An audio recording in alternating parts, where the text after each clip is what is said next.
Hello mes stars, j'espère que vous allez bien.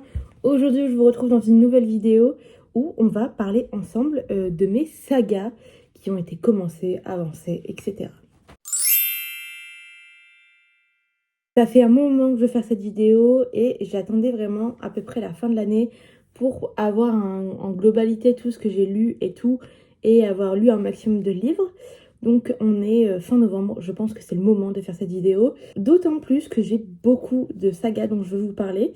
Donc je vais commencer par les sagas que j'ai commencées, je vais ensuite continuer avec les sagas que j'ai avancées et on parlera ensuite des sagas que j'ai finies. Si vous voyez dans les précédentes vidéos sagas en cours des livres ou des sagas que j'ai commencé dont je ne parle pas maintenant, c'est parce que tout simplement je n'ai pas avancé, pas fini rien et j'estime que je parle déjà d'assez de sagas dans cette vidéo pour ne pas en rajouter plus. Et dans tous les cas, 2025 ce sera une année chargée en sagas pour moi, vous verrez ça au début de l'année, je vous en ai déjà parlé sur d'autres vidéos, mais j'ai un petit projet par rapport à ça. Donc écoutez, on va pas tarder plus longtemps, j'ai ma petite liste. D'habitude je suis beaucoup mieux préparée, mais là pour le coup j'ai fait avec ce que j'ai pu. Et dans le temps que j'avais, j'ai mon petit stylo offert par ma soeur pour tout simplement cocher les sagas dont je vous ai parlé. Et on va pas plus tarder et on va commencer avec la saga Commencer. Je m'étais dit en début d'année que je ne commencerais pas autant de sagas, mais malheureusement, ça a été plus fort que moi. Et il y a surtout eu beaucoup de sorties qui m'intéressaient, donc j'ai craqué tout simplement. On a tout d'abord la saga Campus Drivers de C.S. Quill, dont j'ai lu uniquement les premiers tomes, et pourtant je les ai en édition illustrée.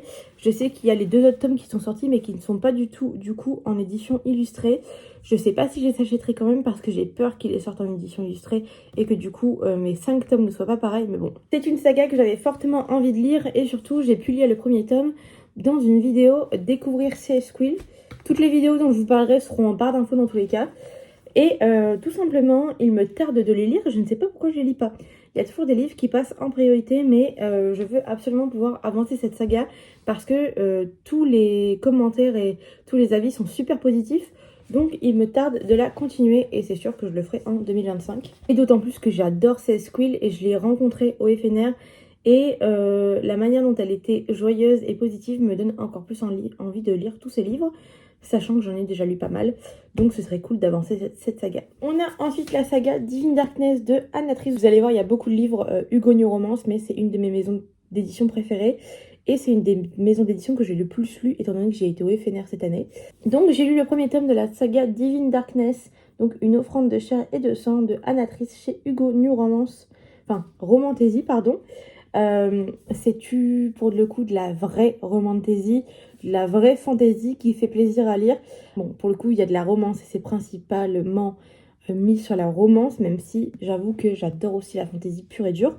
Ce premier tome est quand même un bon premier tome, je trouve. J'ai passé un bon moment et c'est quand même un univers qui est assez dense et où il y a beaucoup d'informations sans pour autant que ce soit compliqué, je trouve.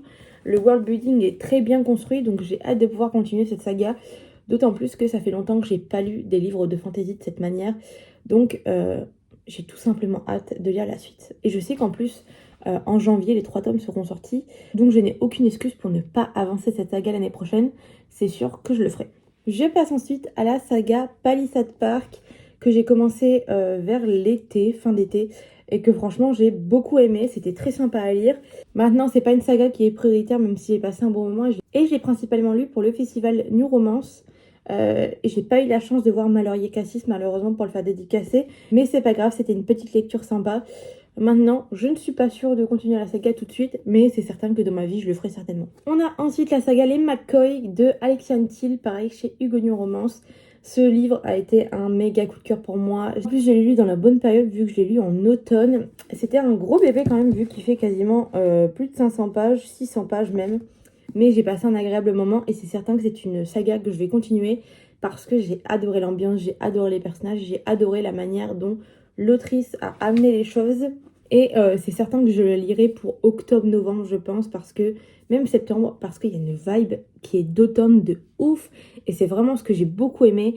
Je l'ai lu sous un plaid dans mon canapé et franchement, c'est un super moment. Donc, j'ai trop hâte de lire la suite de la saga et je suis super contente d'avoir découvert ce premier tome qui me tentait quand même depuis un moment déjà. Je vous parle des deux en même temps parce que pour le coup, c'est relativement la même chose. Il y a Hades la saga et Hadès et Perséphone. Donc c'est une saga que j'ai lue en tandem. Et du coup j'ai lu les 2 tomes en même temps. C'est pas des sagas que je pense continuer en particulier pendant cette année, mais j'ai commencé à les lire et franchement j'ai bien aimé, même si c'était pas... ça cassait pas 3 pattes à un canard, notamment qu'en les lisant en tandem, il y avait beaucoup trop de scènes de smut qui se chevauchaient et c'était beaucoup trop pour moi. Je vous laisse aller voir le vlog dans tous les cas si ça vous intéresse, où je lis les 2 tomes en tandem. J'attendais beaucoup de cette saga parce que j'en ai beaucoup entendu parler. Pour le coup, ça n'a pas eu l'effet et j'ai pas autant aimé que ce que je pensais. Mais je suis très contente quand même de les avoir découverts et on verra si oui ou non je continue la saga. J'avoue que pour l'instant je n'ai pas un avis qui est clair. Autant j'ai envie de continuer pour savoir ce qui va s'y passer, autant c'est vrai que pour moi il y avait trop de scènes de smut qui étaient inutiles. Et je pense que la saga pourrait être beaucoup mieux s'il y avait un peu moins de scènes olé olé. Mais ça ce n'est que mon avis. On sort maintenant un peu de Hugo New Romance pour les sagas commencées. Et j'ai pu commencer cette année The Perfect Match, donc de Lila Mars. Je l'ai lu en début d'année, je crois. Le premier tome a été une excellente lecture. J'ai même pu le faire signer, vu que j'ai rencontré l'autrice. Hop, et c'était super bien, elle était super gentille. Je vous laisse aller voir ma vidéo où je trie, entre guillemets, les dédicaces que j'ai eues. Et du coup, je sais que cette saga est une duologie et le 2e tome est dans ma pile à lire. Je sais plus où est-ce qu'il est d'ailleurs. Il est là-bas, j'ai commencé à le lire, mais je ne sais pas s'il sera lu pour la fin d'année 2024. Dans tous les cas, c'est une saga que je suis sûre que je vais terminer vu que j'ai le 2e tome et qu'il est déjà en cours de lecture, entre guillemets. Et franchement, j'ai adoré le lire. En plus, c'est de la dystopie, c'est un de mes genres préférés. Et j'ai adoré le fait que ce soit mêlé avec de la romance. Donc j'ai hâte de lire le tome 2 parce que celui-ci, franchement, était vraiment trop bien. On passe ensuite à Say You Swear, donc de Megan Brandy chez les éditions Xing Fu. Je ne m'attendais pas à ce que ce livre soit une aussi grosse pépite. Je l'ai lu parce que une de mes copines voulait le lire et on devait lire un livre en lecture commune. Et franchement, j'ai été vraiment surprise, extrêmement bien surprise de ce livre. Et ça a été une de mes meilleures lectures de l'année. C'est le genre de livre que je pourrais relire sans problème. Je l'ai lu à une vitesse folle, surtout sur la fin, parce qu'il y avait tellement d'informations qui... trop de rebondissements et j'ai l'impression de vivre une série et de regarder une série plutôt que de lire un livre. Et c'est un des seuls livres qui m'a fait ressentir ça. Je sais que les prochains tomes vont sortir l'année prochaine, je crois en mars, donc c'est sûr que j'achèterai pour lire. C'est sur d'autres personnages, mais si l'écriture est tout aussi fluide et avec autant de rebondissements, c'est certain que j'apprécierai les prochains tomes. Donc je suis trop heureuse d'avoir pu commencer cette saga. Vous voyez la pile de livres commencer à s'augmenter et ça ne risque pas de s'arrêter. Je vais le décaler un peu. On a ensuite la saga From the Ashes, donc de Lydia Risha. J'ai même tous les petits trucs à l'intérieur, les illustrations, tout le tralala. Et il est également dédicacé. Pareil, c'est une duologie, donc le 2e tome sort l'année prochaine. Donc c'est certain que je le lirai.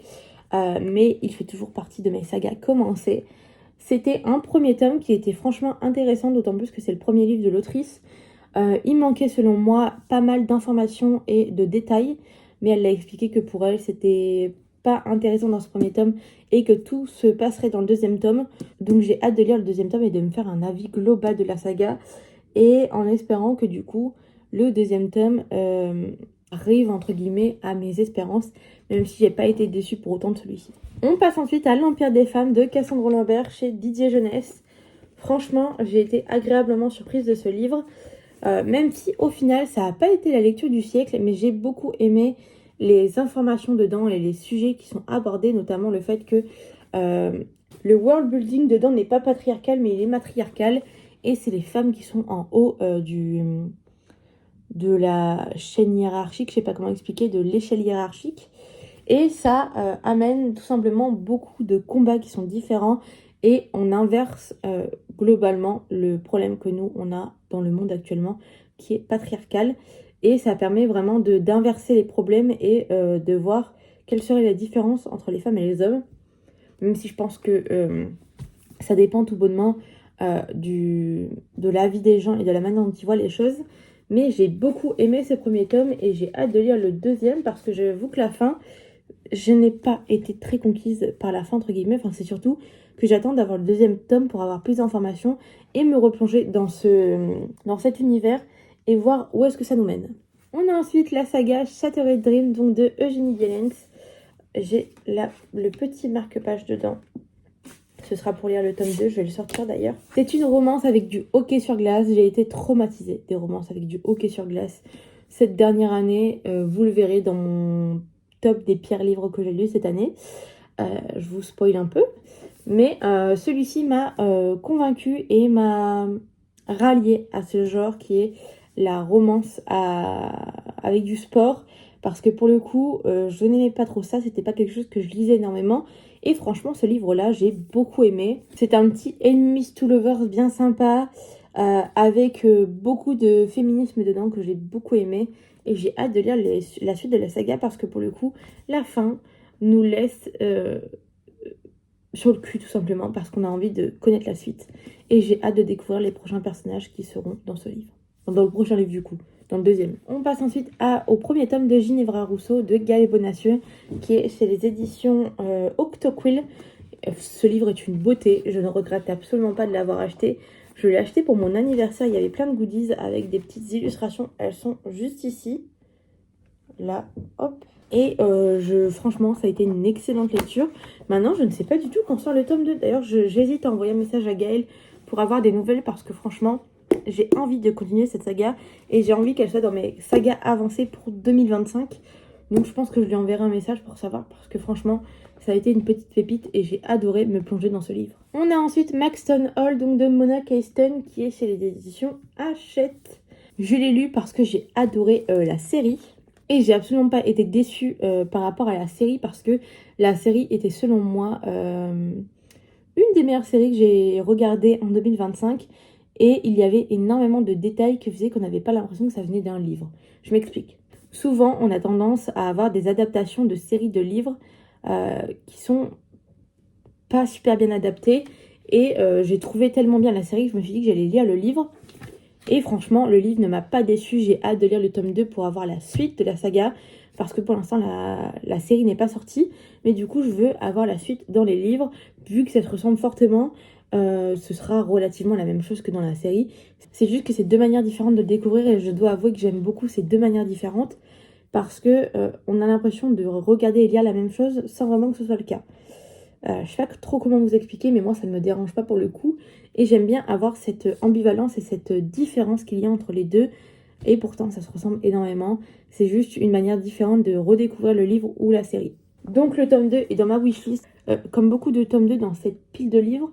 Mais vous pouvez aller voir ma vidéo où tout simplement je vous parle de ma wishlist de Noël. Et de mon anniversaire qui est en janvier et de fin d'année en général.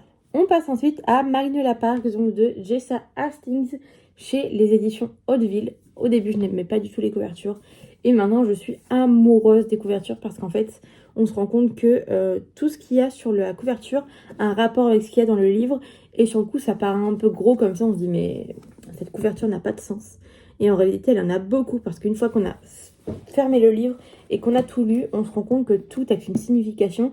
Et j'ai énormément apprécié ça. Je pense que je vous en parle souvent de Magnolia Park parce que ça a été une réelle découverte pour moi. Je sais pas comment vous expliquer. Je pense que About Estelle en parle beaucoup mieux que moi, mais beaucoup n'ont pas aimé parce qu'à l'intérieur on parle de relations toxiques. Mais je trouve que la psychologie des personnages est très bien développée et c'est ce qui apporte énormément de choses au roman. Oui, on parle de relations toxiques, mais on ne la romantise pas réellement. On parle vraiment des problèmes que ça a et de ce qui en ressort, qui sont négatifs.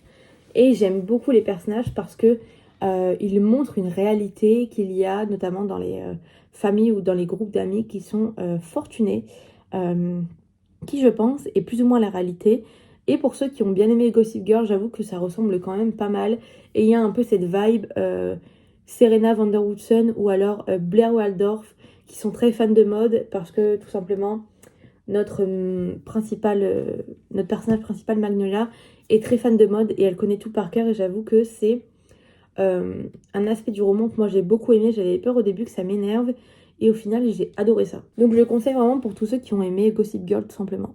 On a ensuite la saga Mad Majesty qui est sortie ce mois-ci chez Huguenot Romance avec le premier tome. Et c'est de Delinda Dane. Je l'ai lu, je l'ai bouffé tout simplement.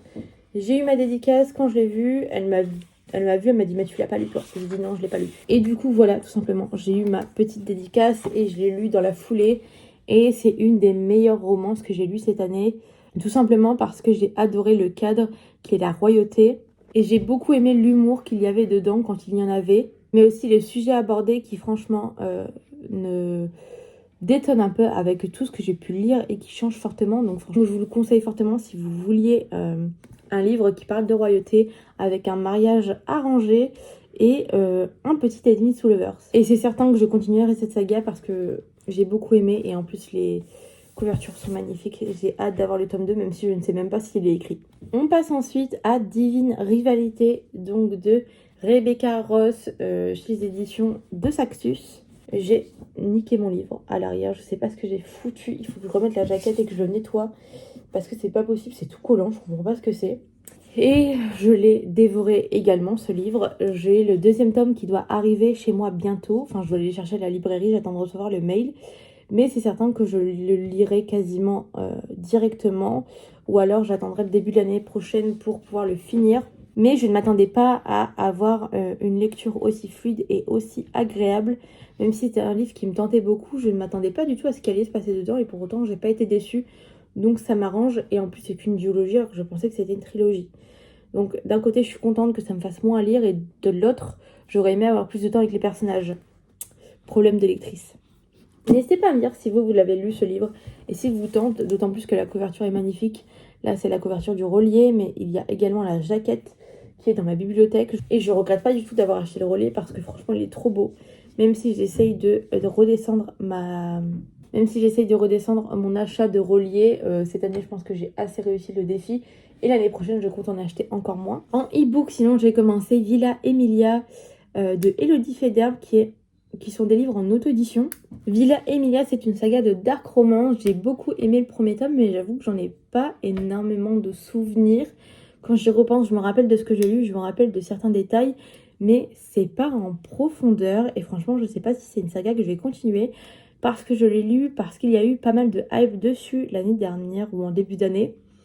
Et j'étais vraiment intriguée par ce livre.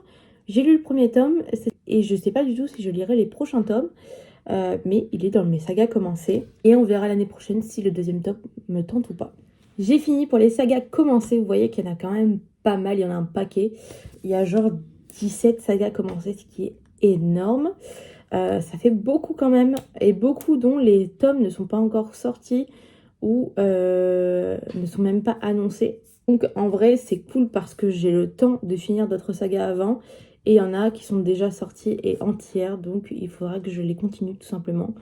Mais on verra ça en 2025 parce qu'il y en a beaucoup que je pense que je ne continuerai pas en 2025. Du coup, pour les sagas que j'ai avancées, il y a tout d'abord Absolu. Donc là, j'ai le troisième tome en main, mais je ne l'ai pas encore lu.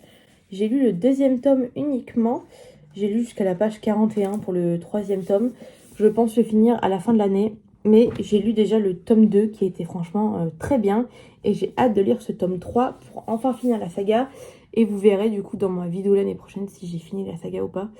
Mais je pense que oui, je l'aurai fini. Et j'espère. J'ai ensuite avancé sur la saga La nuit où les étoiles se sont éteintes avec le troisième tome. Ces prières que je fais dans le noir. Qui n'a pas été un aussi gros coup de cœur que les autres tomes de la saga. Même si j'ai passé un bon moment quand même. C'est juste que je ne m'attendais pas à ce que le récit parle de ce dont on parle dedans, parce que ça parle pas mal de religion, et j'avoue que je ne m'attendais pas du tout à ça. Pour le coup, ça n'a pas du tout été une déception pour autant, hein. C'est juste que je m'attendais à autre chose, et je suis quand même contente de l'avoir lu. J'ai hâte que le tome 4 sorte. Je sais qu'il a été envoyé à l'éditrice de Nine et Marie, donc j'ai espoir qu'il sorte en 2025. J'ai ensuite avancé la saga The Inheritance Game avec le tome 3. Je pense avoir fini la saga. Mais entre-temps, il y a d'autres tomes qui sont sortis. C'est pas des livres que j'ai lus à la maison vu que je les ai empruntés à la bibliothèque. Et j'avoue que j'aimerais bien attendre qu'ils sortent en poche pour les acheter, mais ils ne sortent pas en poche. Donc il est fort probable qu'en 2025, je craque et que je rachète toute la saga parce que franchement, j'avais adoré. Et j'ai envie de pouvoir continuer la saga et de les avoir dans ma bibliothèque. D'autant plus qu'il y a encore 2 tomes qui sont sortis après le tome 3. Mais j'ai lu le tome 3 en début d'année et j'avais même oublié que j'avais lu, alors que pourtant c'était une très bonne lecture, mais j'ai lu d'autres livres entre temps, donc c'est logique que je ne puisse pas retenir toutes mes lectures. Heureusement que je garde un cahier où j'écris tout simplement. C'est le genre de saga où je ne m'attendais pas à autant aimer Et surtout, je ne m'attendais pas à ce que ce soit réellement ça. Donc j'ai été très surprise et franchement, c'est pour le mieux. Et dans les sagas avancées, on a également Recovery, donc de Momolune, qui est en auto-édition. Je vous mets la couverture du tome 2 ici, et c'est celui que je suis en train de lire. C'est certain qu'il sera fini avant la fin de l'année, donc je vous le mets dans cette liste de sagas avancées, parce que j'en suis à plus de la moitié, et je lis quand je vais au boulot, ou quand je ne suis pas à la maison. Ce qui arrive quand même régulièrement, donc forcément j'avance assez rapidement, et c'est un livre qui est très fluide et qui se lit rapidement, donc c'est normal que j'avance bien dans les livres, même si c'est pas un livre sur lequel je me concentre. Voilà pour les sagas avancées. On va maintenant parler des sagas que j'ai finies, et il y en a 6 au total. La première saga que j'ai finie en 2025, enfin c'est pas la première réellement, mais vous voyez ce que je veux dire, c'est Russian Mafia, donc de Emma Bardio. J'ai lu les 2 tomes cette année tout simplement, et je n'ai pas été déçue. Ça a été franchement des grosses pépites pour moi. C'était une des premières dark romances pour laquelle j'avais un coup de cœur. Alors autant vous dire que c'est le genre de saga que j'ai envie de continuer, ou alors de lire exactement, enfin pas exactement, mais lire à peu près la même chose. Donc j'ai envie de découvrir un petit peu plus de dark romance dans ce genre. Donc j'en ai une dans ma palle, il faudrait que je la lise. Mais je suis un peu dégoûtée qu'il n'y ait pas genre un tome 3, malheureusement. Il n'y a que 2 tomes, mais franchement, vous en avez pour votre argent, parce que en poche, ils sont à 8,90 et c'est des livres qui font quand même plus de 600 pages tous les deux, il me semble. Et c'est pas le genre de dark romance que moi, je ne peux pas lire. Parce qu'à partir du moment où il y a des crimes sexuels, entre guillemets, ça passe pas pour moi. Alors que là, pour le coup, c'est surtout et principalement de l'action et de la violence, quoi. Enfin, genre de la bagarre. On a ensuite une de mes sagas chouchou, qui est la saga Le Soleil de Minuit, qui est une duologie donc de Lily Blabla chez Hugo New Romance. Le tome 1 a été un excellent coup de cœur, un très gros coup de cœur même. Je l'ai lu en une soirée, c'est pas compliqué. Et le tome 2, je l'ai un peu moins aimé, mais c'était quand même une très bonne lecture. J'ai pu les faire dédicacer, donc je suis trop contente. Lily, ça a été une de mes meilleures rencontres au niveau des auteurs que j'ai vu cette année. Je vous laisse aller voir la vidéo dans tous les cas, je vous le redis. Et si vous voulez une duologie qui est quand même assez doudou, mais pour autant qui parle de sujets qui sont importants et qui peuvent vous faire pleurer, allez-y, parce que moi j'ai pleuré pour les 2 tomes. On a ensuite la duologie Comment survivre à Noël en plein été et à Noël avec son ex, donc de Ludo Dobor, que j'ai fini également. C'est des petits livres pour Noël qui sont super sympas à lire. Franchement, j'ai eu aucun regret en les lisant. Si vous cherchez une petite duologie sympa pour Noël avec 2 livres qui sont franchement super sympas à lire, je vous les conseille fortement. Moi, ça a été des petites pépites, et c'est peut-être des livres que je relirai dans quelques années quand j'aurai envie de les redécouvrir. Pour Noël principalement d'ailleurs. On a ensuite sans étonnement la saga Season, donc de Morgane Moncomble. Donc là, c'est que le premier tome et j'ai lu tous les livres. Et ça a été une saga que j'ai extrêmement adorée, et j'ai vraiment lu très rapidement tous les tomes. Je vous la recommande fortement pour ceux et celles qui ne l'ont pas lu. Et surtout de les lire principalement pendant les périodes, parce que je trouve que ça apporte quelque chose en plus. Notamment qu'ils sont tous vraiment une vibe très printemps, automne, été, comme c'est écrit dans le titre. Et j'ai mes petits chouchous et j'ai mon petit classement. N'hésitez pas à me dire en commentaire si vous avez un classement pour cette saga. Moi, je vous en parlerai dans une prochaine vidéo. J'ai ensuite commencé et fini cette année la saga Lights Out, donc de Mills Colsman chez Ito. C'est une saga que j'ai eue à mon anniversaire par une de mes meilleures copines et mon copain. J'ai mis du temps à les lire quand même. Je les ai lus que pendant cet été. Et pourtant, c'était des livres qui me tentaient énormément, mais je sais pas pourquoi j'ai mis autant de temps à les lire. Et j'ai quand même fini par les découvrir. Et j'avoue que je suis assez mitigée par rapport à cette saga. Parce qu'autant il y a des choses que j'ai beaucoup aimées et d'autres que j'ai pas forcément appréciées. Après, ça, c'est des avis subjectifs. Mais j'étais très contente de découvrir des romances sur la F1 parce que c'est quelque chose que j'aime lire. Pour autant, j'en regarde pas, mais je trouve qu'il y en a très peu et que plus en plus, il y en a qui sortent, donc ça, c'est cool. Dernière duologie que j'ai lue, c'est de Anita Higgins et c'est My Rules and No Rules. Celui-ci, j'ai fait un jazz page qui est absolument affreux parce que au début que j'ai acheté, je l'ai lu et je l'ai fait tomber dehors. Donc, j'ai essayé de faire un jazz page pour couvrir la misère, mais ça n'a pas été concluant, mais c'est pas grave. J'ai donc pu découvrir Anita Higgins avec ces 2 livres et franchement j'ai pas été déçue, ça me donne envie d'en découvrir encore plus. C'est pour ça que j'en ai 2 autres d'elle dans ma pile à lire et je ferai une vidéo en 2025 où je découvre Anita Higgins, c'est certain. Étant donné qu'elle a sorti d'autres livres, il y en a beaucoup d'autres à lire donc ça c'est cool. Et c'est des livres que j'ai quand même pas mal appréciés et j'ai adoré l'ambiance. Et comme je vous l'ai dit, j'ai hâte de découvrir d'autres livres de Anita Higgins. Donc voilà pour toutes les sagas que j'ai finies. Franchement, il y en a un petit peu. J'espère augmenter le chiffre minimum de moitié pour l'année 2025. Notamment qu'il y a beaucoup de sagas que j'ai commencé et dont tous les tomes sont sortis. J'ai juste à lire les tomes des sagas qui sont sortis. Et franchement, il y en a pas mal. Donc c'est juste à moi de prendre cette initiative et de prendre le temps de finir mes sagas tout simplement. Et au niveau des sagas abandonnées, il n'y en a que 2. Donc je vais passer rapidement dessus. Il y a Prince Captif. J'ai lu les deux premiers tomes et franchement, ça a été plus une torture qu'autre chose. Je voulais tenter de lire le tome 3 et j'ai abandonné mon idée parce que je me suis dit que la lecture devait être avant tout un plaisir et lire ces livres n'était pas du tout un plaisir pour moi. Franchement, j'ai pas apprécié du tout. J'ai mis du temps à comprendre pourquoi les gens aimaient autant cette saga et j'avoue qu'à l'heure actuelle, je comprends toujours pas énormément. Mais que voulez-vous ? La lecture c'est subjectif, on a tous des avis différents et je respecte ça. Et ensuite on a la saga À Contresens qui était selon moi beaucoup trop jeunesse pour moi et j'ai vraiment pas du tout aimé l'écriture et entre guillemets la plume de l'autrice et notamment je pense que c'est la traduction mais c'était très enfantin selon moi même si c'était de la romance et il y a quelque chose avec moi qui n'a pas marché. D'autant plus que j'avais acheté les 3 premiers tomes pour 18 balles sur Kobo. Bon, c'est pas la faute de Kobo, hein, c'est des prix. Donc j'étais assez dégoûtée d'avoir mis quasiment 20 balles pour 3 livres que je n'ai pas plus apprécié que ça. Donc voilà. Je pense regarder les films, mais je ne lirai pas les livres, ça c'est certain. Voilà pour toutes mes sagas que j'ai commencé, fini, avancé et tout tralala pendant cette année 2024. Il y en a pas mal quand même, vu que j'ai dû vous parler d'une vingtaine de sagas là-dedans. Et c'est honnêtement pas rien.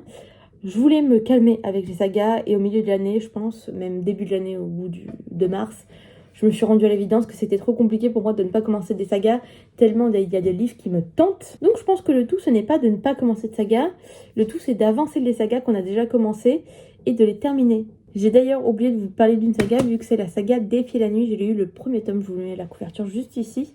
Je sais qu'il y aura d'autres tomes, c'est certain. Et j'ai pas mal apprécié le premier livre, même si je pense que les prochains tomes seront plus intéressants. Donc voilà, là je vous ai parlé de toutes les sagas que j'ai commencées, c'est possible que j'en ai oublié, parce qu'il y en a tellement que franchement, assez compliqué de tout retenir. Et j'ai un peu mal fait mon travail parce que j'aurais dû noter ça plus clairement. Mais écoutez, c'est pas grave. N'hésitez pas à me dire en commentaire si vous avez beaucoup de sagas commencées cette année ou si vous en avez plus avancé et s'il y en a beaucoup que vous avez abandonné. Je suis pas du genre à abandonner des sagas, mais c'est vrai que cette année, j'ai décidé et je me suis un peu plus rendu compte que c'était inutile de continuer des sagas ou de lire des livres qui ne me convenaient pas. Chose avec laquelle j'ai beaucoup de mal, mais écoutez, j'essaie d'avancer et de faire un travail sur moi par rapport à ça. Donc j'attends avec impatience tous vos commentaires pour que vous me parliez des sagas que potentiellement j'ai lu, j'ai commencé à lire et que vous avez beaucoup aimé et que je dois réellement continuer. Ou s'il y en a d'autres pour vous qui franchement ne valent pas le coup. J'attends tous vos commentaires. N'hésitez pas aussi à liker la vidéo si celle-ci vous a plu et à vous abonner à la chaîne si vous voulez voir d'autres vidéos de ce style ou autres. Ou tout simplement découvrir mes vidéos.